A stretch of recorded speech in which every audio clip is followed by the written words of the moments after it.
Obligado ang mga personnel sang Bureau of Fire and Protection o kon BFP nga manginhanda sa tanan nga tion sang rescue operations kag pagresponde sa mga sunog. Sa interview sang K5 News FM Iloilo kay Fire Chief Superintendent Felix Berto Abrenica, iya ginpayag nga dapat nga puno sang tubig ang tangke sang fire truck, bastante sang diesel kag natsekyar ang unit.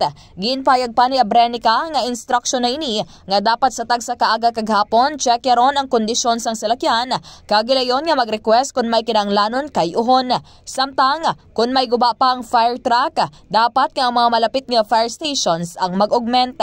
Suno pa sa natungdan, mayara sang unit nga 20 to 30 na katuig ang kadugayon apang may ginaalukar nga budget para sa maintenance. Well, sa ating mga personnel, kung pwede lang, i-maintain natin yung discipline na pinapatupad ng previous regional director.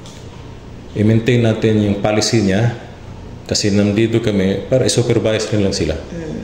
Wala tayong ibang habol dito kundi maayos yung serbisyo ng bumbero sa BFP Region 6 as a whole.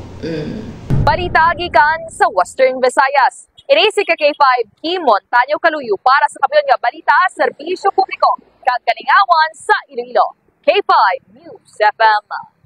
Ang ining balita ang ginadulong sa inyo sang DTX Coffee Mix. Himo sa natural nga sangkap pareho sang amarkuso, chia seeds, desugared sugared cane extract powder. DTX Coffee Mix. Nakakapi ka na, naka-detox ka pa. DTX Coffee Mix. Mabakal sa mga butika.